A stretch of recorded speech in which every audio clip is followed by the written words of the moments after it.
जलाल के बादशाह खुदावंद यीशु मसीह के पाक मुकद्दस और जलाली नाम में नाज़रीन कराम, आपकी खिदमत में नवीद मलिक आज फिर आदाब बजा लाता है।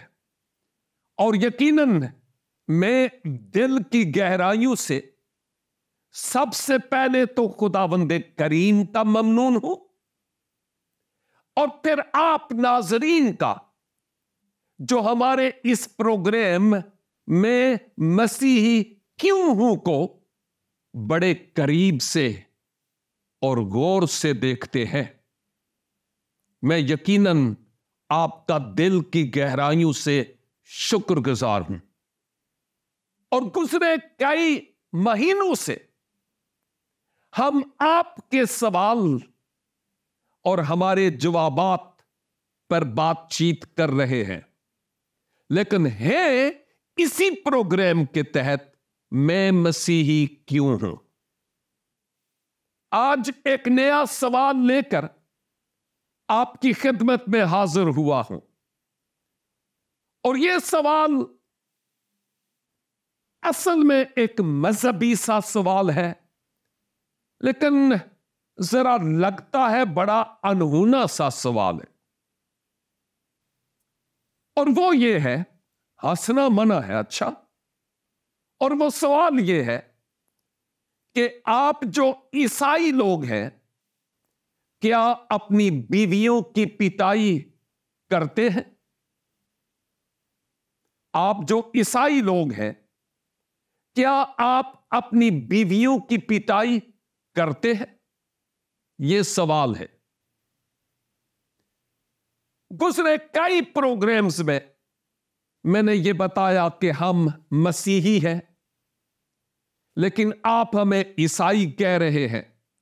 खैर, इसको एक तरफ रहने दीजिए, लेकिन मैं यहां पर आपके इस सवाल के जवाब में कुछ कहना चाहूंगा, और वो ये है कि हम मसीही हैं और आप ये सवाल एक मसीही से कर रहे हैं, और मैं पूरी क्रिश्चियनिटी, पूरी मसीहियत की नुमाइंदगी कर रहा हूं,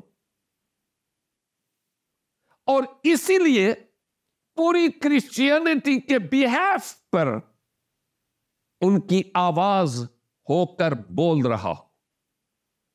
और जो कुछ मैं अपने ईमान की बाबत कहूंगा वो किताब मुकद्दस को बुनियाद बना कर कहूंगा।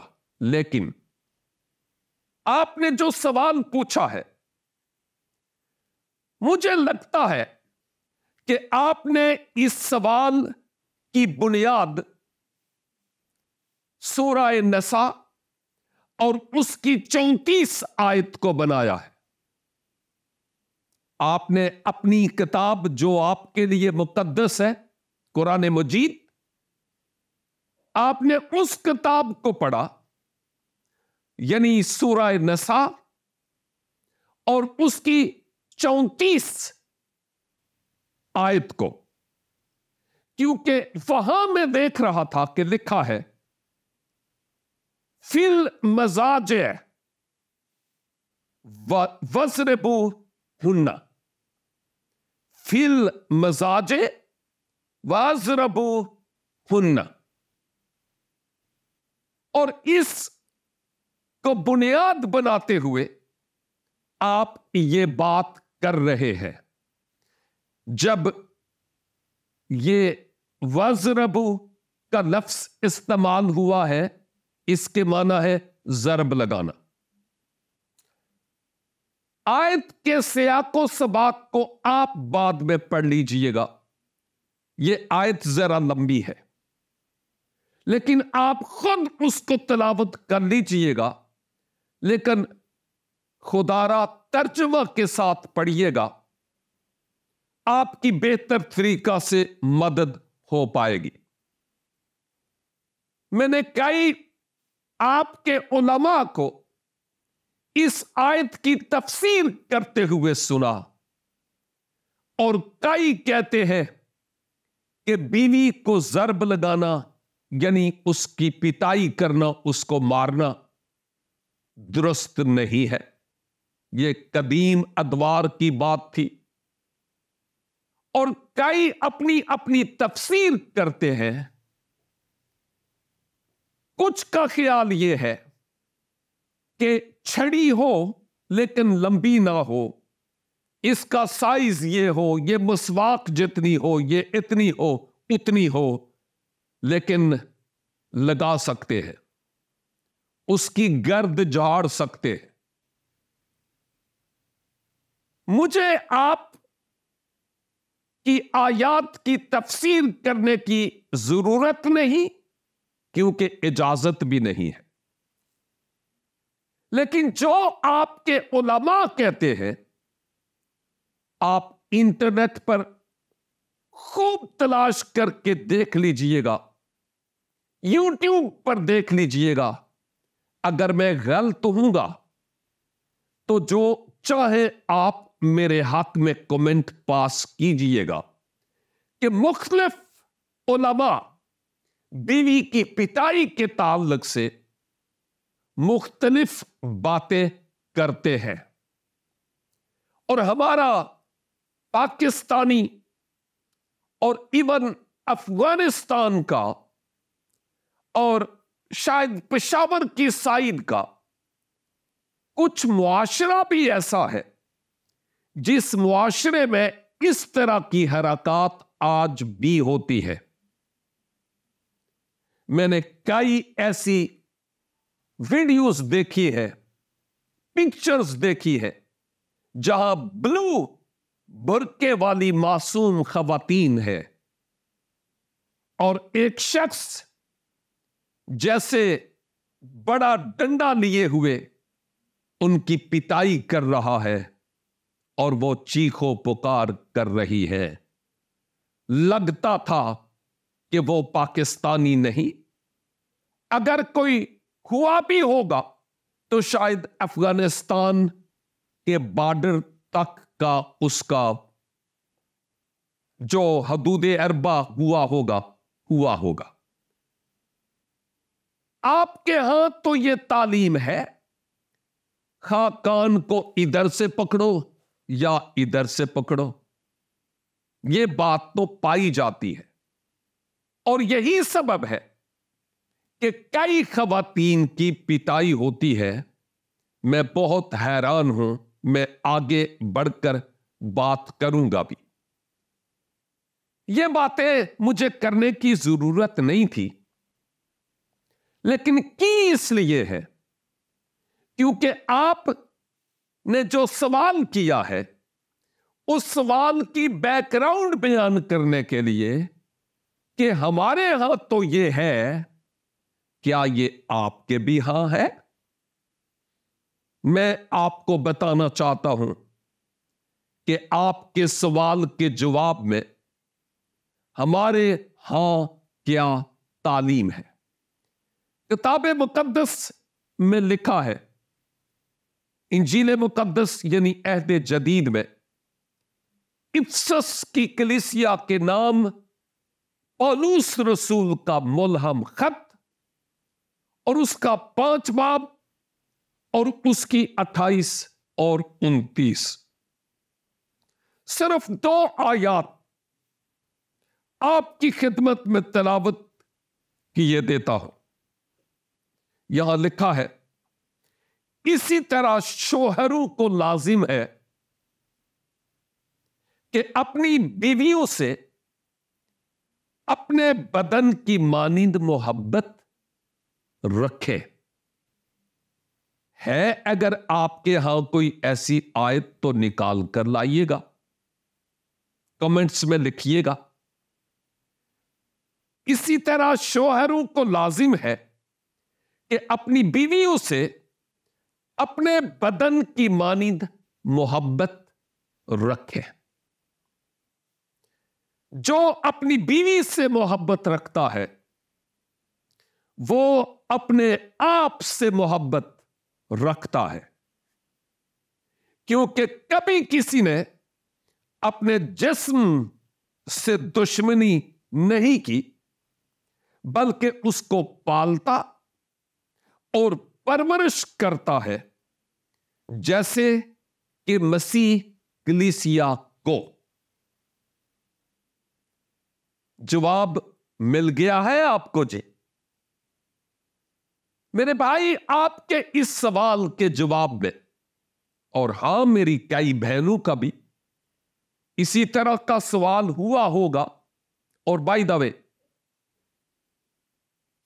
अगर यह सवाल नहीं भी था तो शायद कई बार सोचा हो, या मेरे इस भाई के इस सवाल के उठाने पर अब आप के होश ठिकाने आ गए हूं कि वाकई यह सवाल पूछने से ताल्लुक रखता था। और मैंने आपको सिर्फ 2 ही आयत पढ़कर सुनाई है। बहुत सी ऐसी आयत है जिन आयत में शोहरों को वाज़े तौर पर कहा गया है कि अपनी बीवियों से अपने बदन, अपने जिस्म की मानिंद मोहब्बत करो, प्यार करो, क्योंकि कोई भी अपने जिस्म से दुश्मनी नहीं करता। और मोहब्बत की मिसाल क्या दी गई जी? कि जैसे मसीह ने कलीसिया से मोहब्बत की। क्या मतलब है इसका? मतलब यह है कि मसीह ने गुनहगार लोगों को अपनी कुर्बत और अपनी नजदीकी में आने के लिए अपनी जान का फिदिया दिया है। मसीह खुदावंद ने गुनहगार लोगों के लिए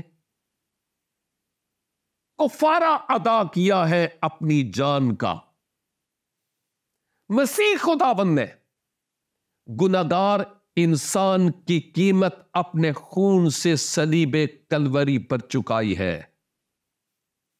इससे ज्यादा मोहब्बत कोई किसी से क्या कर सकता है कि अपनी जान किसी के लिए दे दे? होता है इस दुनिया में। कई लोग मोहब्बत का दाम भरते हैं, मैं तेरे लिए यह कर दूंगा, मैं तेरे लिए यह कर दूंगा। एक छोटी सी बात, एक मसीही लड़की थी, नौजवान, और वो जवानी के आलम में किसी गैर मसीही के झांसे में आ गई। यह आंखों की ख्वाहिश और जिस्म की ख्वाहिश थी। दोनों एक दूसरे के करीब आए। यह शख्स कहने लगा, ओ मैं तेरे लिए आसमान के सितारे तोड़ कर लाऊंगा, मैं तेरे लिए मर जाऊंगा, मैं तुझे बहुत प्यार करता हूं। और वो लड़की इसकी मीठी मीठी बातों में आ गई। अपने मां बाप की इज्जत को सरे बाजार नीलाम कर दिया और उस बेहिस शख्स के पीछे हो गई।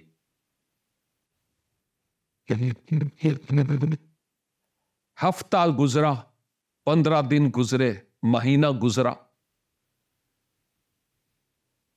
और फिर क्या होता है?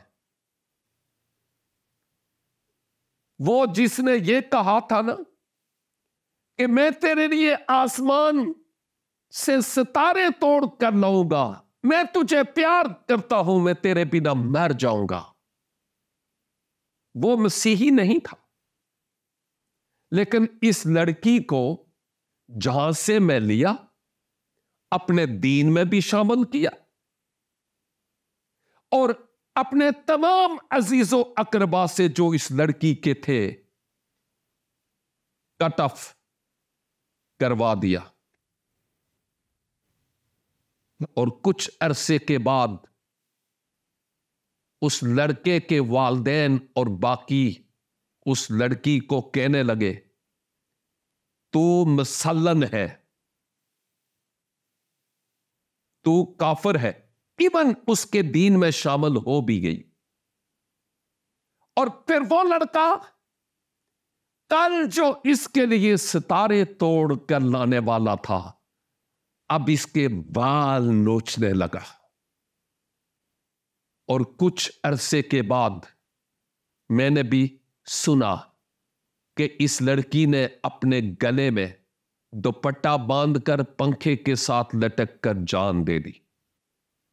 बाय द वे, एक तो मैं आपको यह बताना चाहता हूं कि यह है मोहब्बत जो आपके यहां शायद नजर आती है, हमारे यहां नहीं है।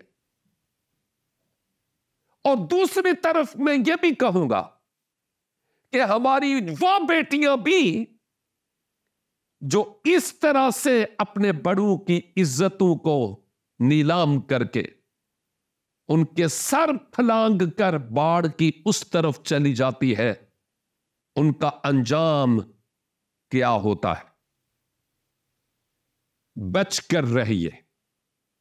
खैर, इंजील मुकद्दस से मुताल्लिक मैंने आपको बताया है कि उसकी तालीम यह है कि जो शौहर है अपनी बीवियों से अपने बदन की मानिद प्यार और मोहब्बत करे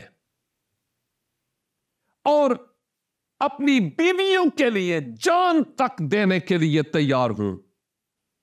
मिसाल यहां पर मसीह खुदावंद की दी गई है।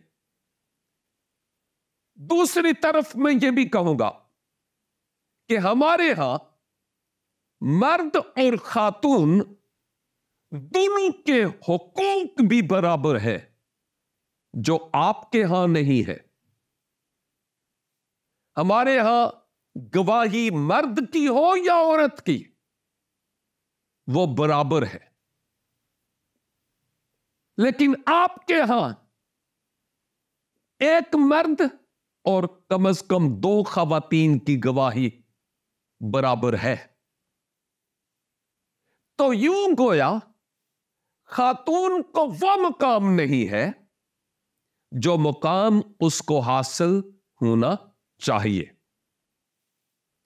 क्रिश्चियनिटी में, मसीहियत में दोनों के हुकूक बराबर है, मर्दो जन के।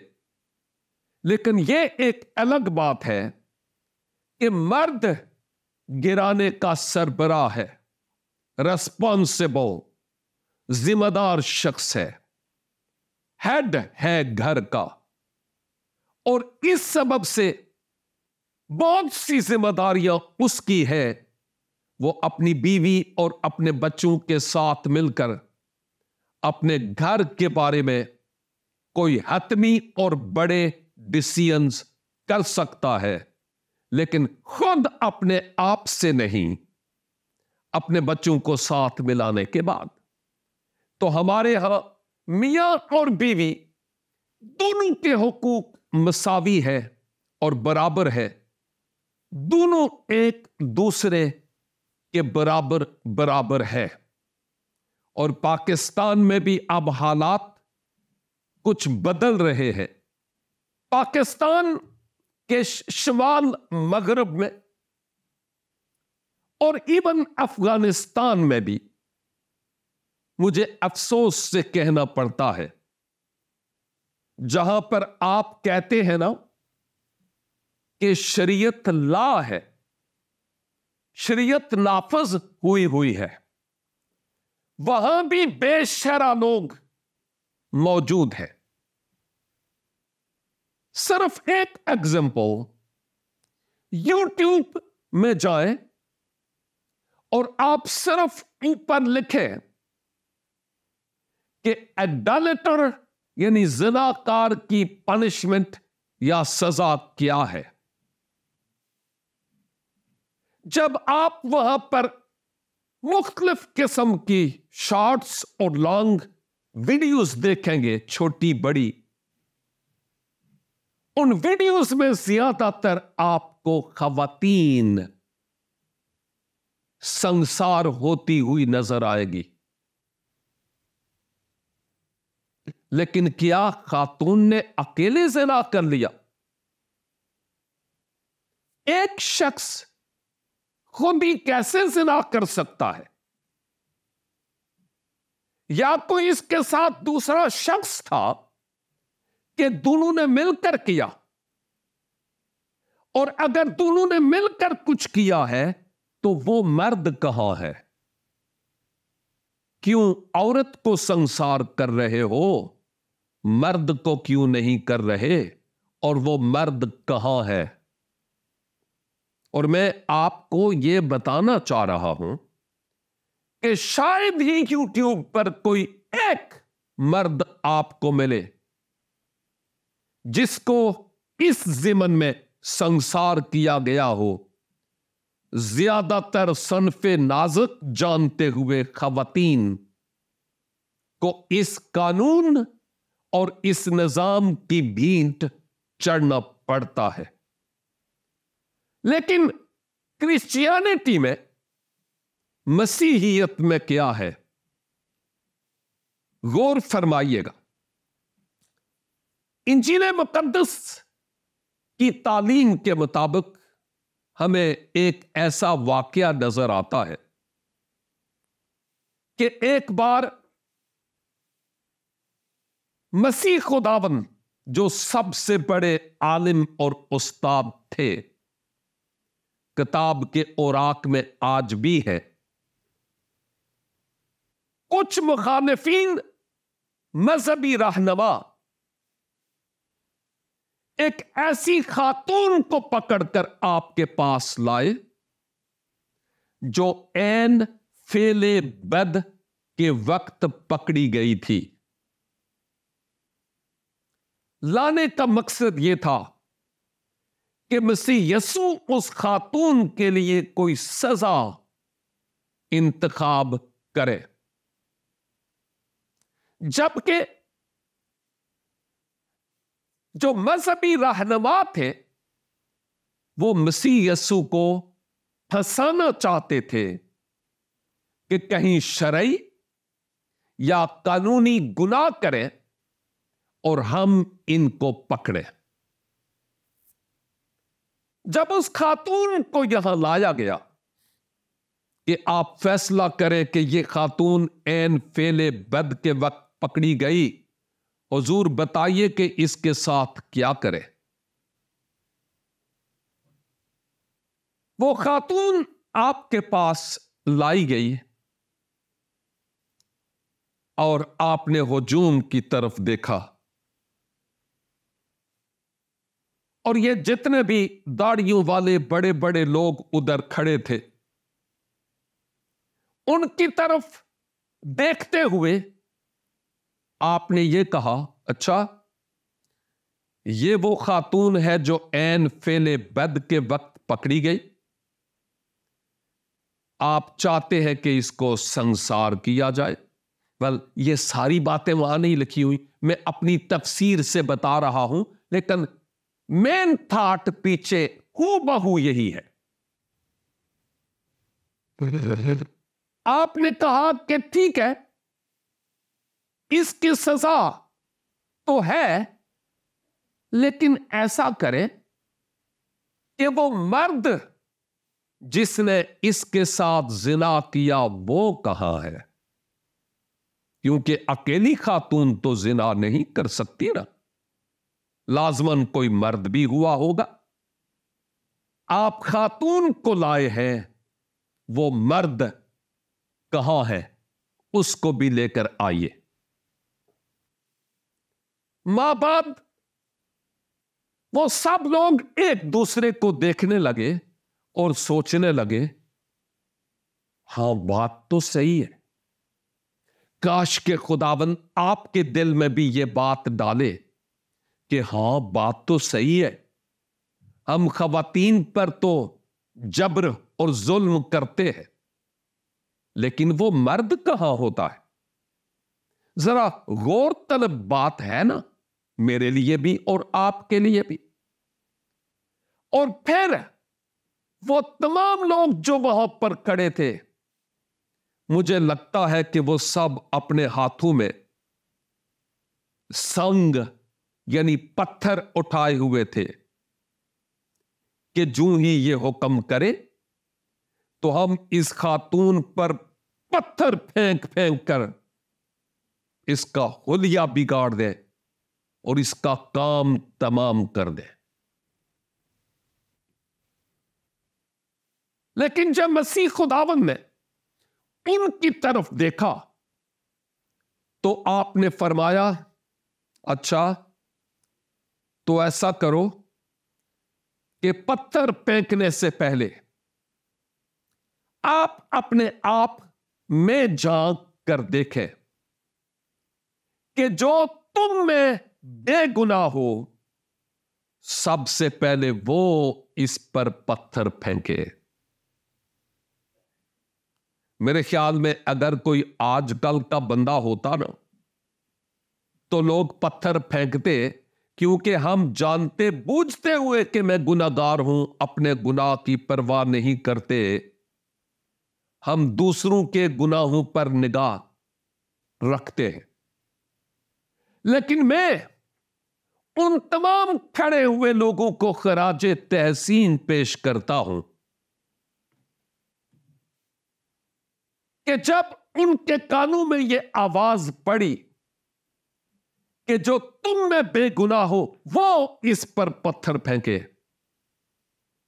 तो क्या मजाल के किसी एक आदमी ने भी पत्थर फेंका हो? यूं लगता है कि उनके हाथों से थक करके पत्थर नीचे गिरते चले गए और वो खुद उस मकाम से रुखसत होकर चले गए। जब मसीह खुदावंद अकेले रह गए और वो खातून वहां पर मौजूद थी, उसकी आंखों में अश्क थे यानी आंसू, तो मसीह खुदावंद ने कहा कि देख तुझ पर इल्जाम लगाने वाले वो तमाम के तमाम चले गए। फिर से कहूंगा, बिल्कुल सेम यही अल्फाज वहां पर लिखे हुए नहीं है, लेकिन निचोड़ इस दास्तान का यही है।